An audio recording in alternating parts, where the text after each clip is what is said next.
May nakilala kaming lalaki na minamanilang daw ang pagbubuhat ng naglalakihang troso. At binubuhat niya ang mga ito habang tumatawid sa alambre. Grabe!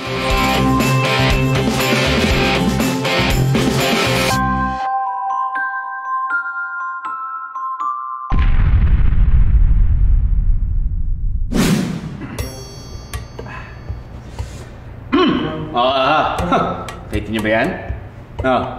Ang taas, di ba? Naku, mukhang hindi ko kayang tawinin yan. Papa? Mabuti pa, kilalanin na muna natin si Boy Alambre. Siya si Edgar Sabado Jr.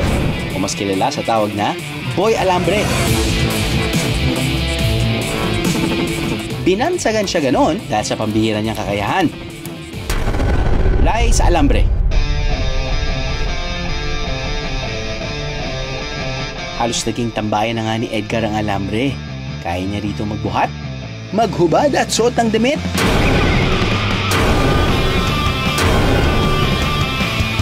Maupo. Kumain. At maggitara. Pati na magsiesta. Wow! Aba, feel at home na talaga.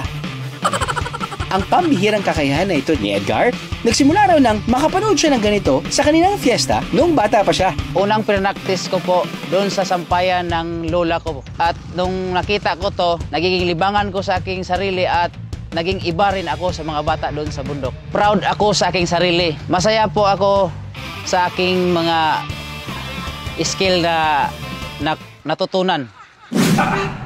Mga kaaha, funambulism o tightrope walking ang tawag sa ginagawa ni Boy Alambre.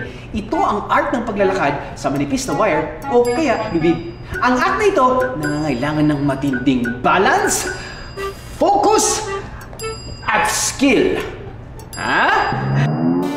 Tinatawag na funambulist ang taong gumagawa nito. Ang earliest evidence ng tightrope walking ay mula pa raw sa ancient civilizations sa China, Egypt, Greece, at Italy.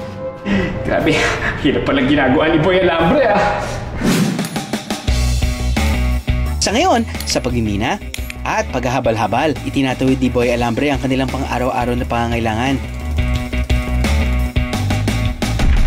Pero kung may free time, sa pagbabalanse raw sa makitid na alambre siya makikita.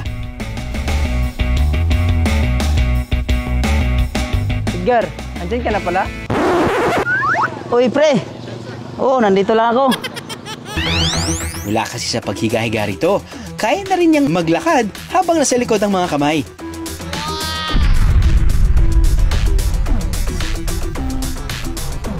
Nasubukan na rin niyang maglakad sa alambre na may buhat na 2 container na puno ng tubig.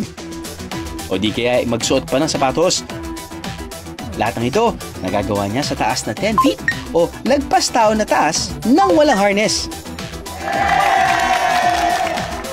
Mahaba-habang oras ang ginugol ni Edgar sa pag-iensayo para ma-perfect ang stunt na ito. Nung una, 3 dangkal, pangalawang araw ko ng pinaktis, itinaas ko na ito.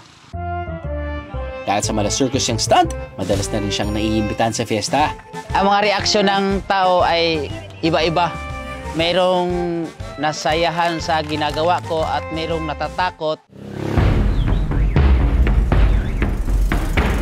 Sa araw na ito, sasampulan pa tayo ni Boy Alambre ng matitindi pang exhibition.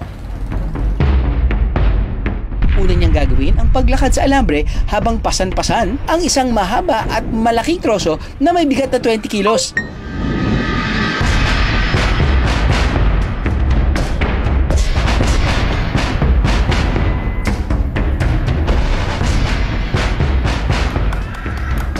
Mukhang bilib na bilib ang mga kapitbahay ni Boy Alambre.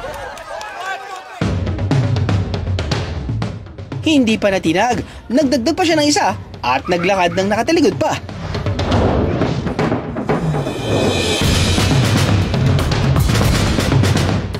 In total, aabot na raw sa 35 to 40 kilos ang mga buhat na kahoy ni Boy Alambre.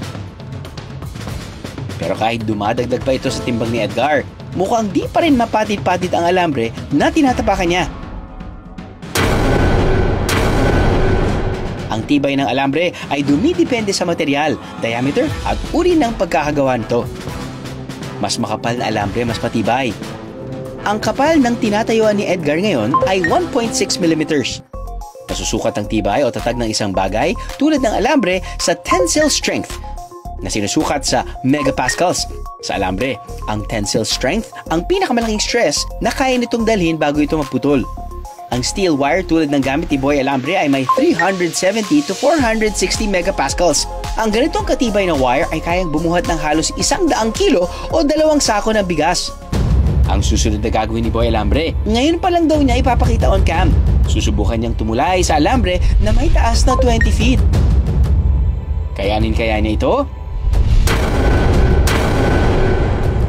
Para masiguro ang kaligtasan ni Boy Alambre, maglalagay siya ng harness. May ahantabay din ng rescue team. Sa taas ng aakyatin niya ngayon, tatawirin niyang alambre, masyado ng delikado. Ang kanyang mga kabaryo, kanya-kanyang kuhanan ng video. Ilang saglit pa, nagsimula ng tumulay si Boy Alambre.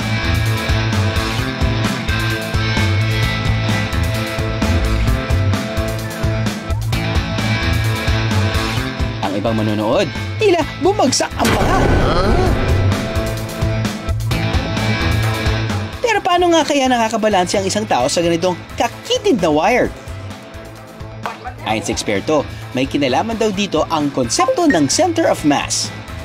Ang center of mass ay tumutukoy sa point ng katawan ng isang bagay kung saan ito ay maaaring ilarawan bilang stable. Ang posisyon ng center of mass ay napaka-importante para mapanatili ng isang bagay yung kanyang stability.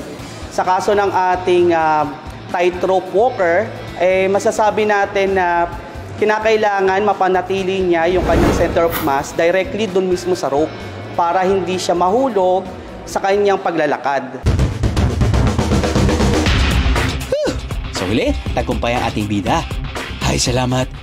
Sa talent ni Boy Alambre po, believe po ako dahil po wala pong nakagawa dito sa talent po niya dito sa amin. Gusto kong ipakita sa buong mundo na kaya kong ipakita yung talento ko sa mataas na tutuluyan ko.